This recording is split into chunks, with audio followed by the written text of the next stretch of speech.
Assalamualaikum warahmatullahi wabarakatuh. Jumpa lagi dengan Feli di channel Feli Syafriani.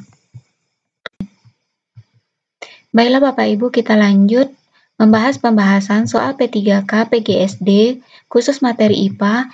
Ini sudah part yang ke-6. Bagi Bapak Ibu yang belum subscribe, mohon di-subscribe terlebih dahulu ya. Terima kasih. Soal yang pertama, Ibu meletakkan kamper di kamar. Ruangan menjadi harum dan kamper lama-kelamaan habis.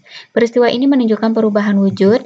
A mencair, B menguap, C membeku, D menyublim, E mengembun.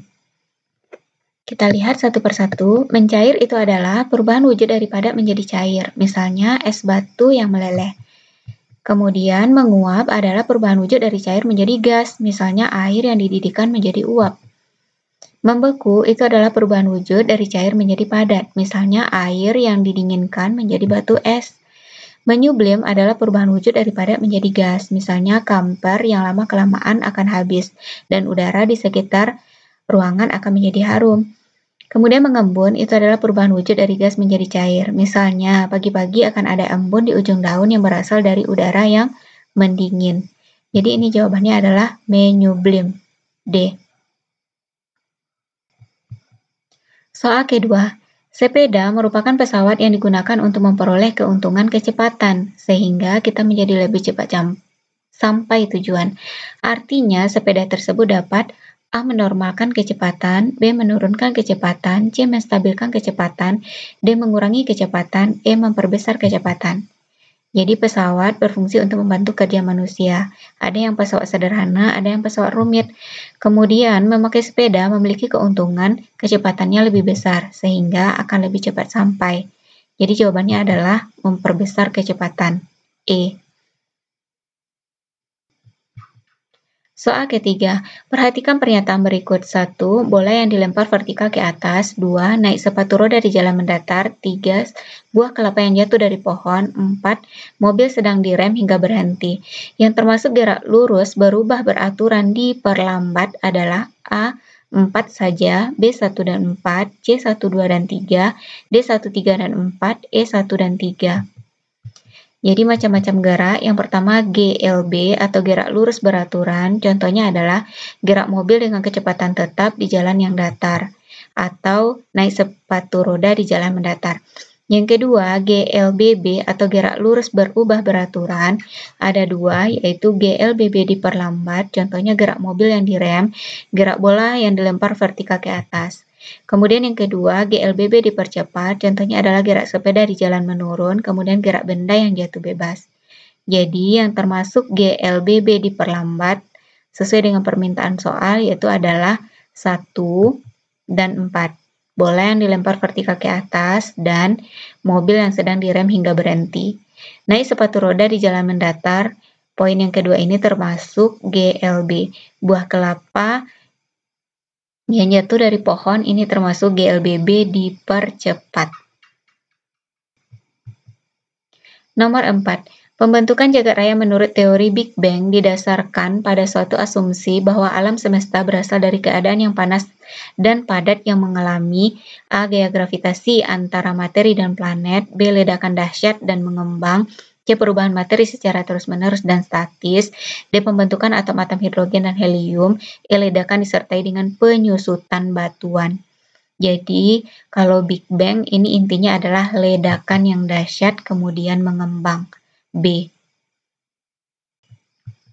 Soal kelima, terdapat banyak teori tentang proses pembentukan bumi. Proses pembentukan bumi menurut teori Big Bang adalah A. bersifat statis yang tidak ada permulaan dan akhir, B. tidak berubah dalam ruang angkasa dan tidak berubah dalam waktu, C. impuls kecil yang mengembang dan mengkerut seiring dengan lama waktu, D. berasal dari massa yang sangat besar yang meledak karena adanya reaksi inti, E. galaksi yang mengalami pergeseran spektrum merah. Jadi tetap saja kalau Big Bang itu intinya adalah ledakan yang dahsyat. D. Soal ke-6. Alam semesta terjadi akibat ledakan dari sebuah gumpalan zat yang hebat kemudian pecah-pecah, sehingga berkeping-keping dan terbentuk alam semesta dan benda-benda angkasa lainnya. Pernyataan ini merupakan isi dari A. Steady State Theory, B. Oscillating Theory, C. Big Bang Theory, D. Nebular Theory, E. Planetesimal Theory.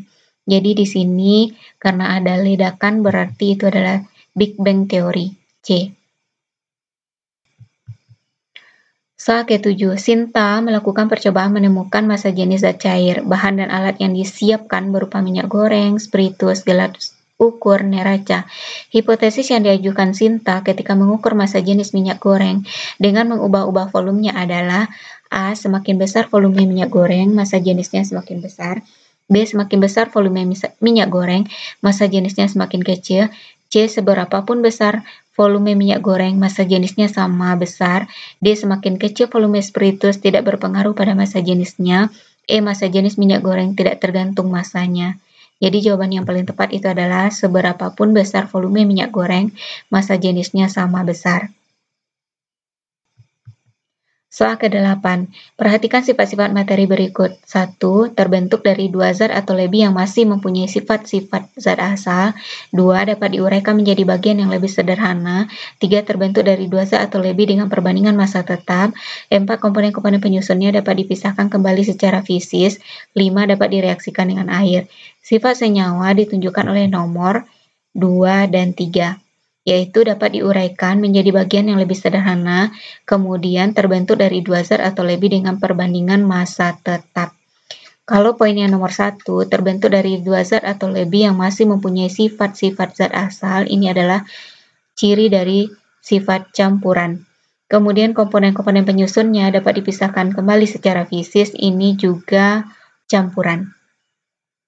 Jadi yang termasuk senyawa itu adalah 2 dan 3. Soal ke-9, segelas susu dibiarkan di atas meja, keesokan harinya telah menjadi masam. Masamnya susu tersebut termasuk sifat A. Kimia karena terbentuk zat baru yang bersifat masam, B. Fisika karena berubah bau dan bentuk, C. Kimia karena berubah ukuran, D. Fisika karena berubah rasa dan bau, E. Kimia karena tidak ada perubahan rasa. Jadi ini jawabannya adalah A. Kimia karena terbentuk zat baru yang bersifat masam. Soal ke-10, yang bukan merupakan ciri senyawa adalah A. Perbandingan massa zat penyusunnya tetap, B. Sifatnya berbeda dari penyusunnya, C. Tersusun dari dua jenis unsur atau lebih secara kimia, D. Dapat diuraikan menjadi unsur penyusun dengan reaksi kimia, E. Tidak dapat diuraikan menjadi zat yang lebih sederhana dengan reaksi kimia biasa. A, B, C, dan D itu merupakan ciri senyawa, sedangkan yang E ini bukan ciri senyawa. Jadi senyawa itu bisa diuraikan menjadi zat yang lebih sederhana dengan reaksi kimia biasa. Soal terakhir, perhatikan gambar berikut. Yang menjadi penyebab utama rambut wanita pada gambar tersebut berdiri adalah A. Mengalirnya muatan positif pada kubah generator ke badan wanita dan tersebar ke rambut. B. Mengalirnya muatan positif pada kubah generator ke badan wanita dan tolak-menolak dengan rambut. C. Mengalirnya muatan negatif pada kubah generator ke badan wanita dan tersebar ke rambut. D. Mengalirnya muatan negatif pada kubah generator ke badan wanita dan tolak-menolak dengan rambut. E. Tersebarnya muatan positif ke seluruh badan wanita dan dinetralkan di tanah. Jadi ini jawaban yang paling tepat adalah mengalirnya muatan positif pada kubah generator ke badan wanita dan tolak-menolak dengan rambut. Jadi jawabannya adalah B. Demikianlah pembahasan kita pada video kali ini. Semoga bermanfaat dan semoga Bapak Ibu lulus di tahun ini. Amin amin ya rabbal alamin. Sekian saja dan jangan lupa untuk subscribe dan share jika dirasa bermanfaat. Terima kasih. Assalamualaikum warahmatullahi wabarakatuh.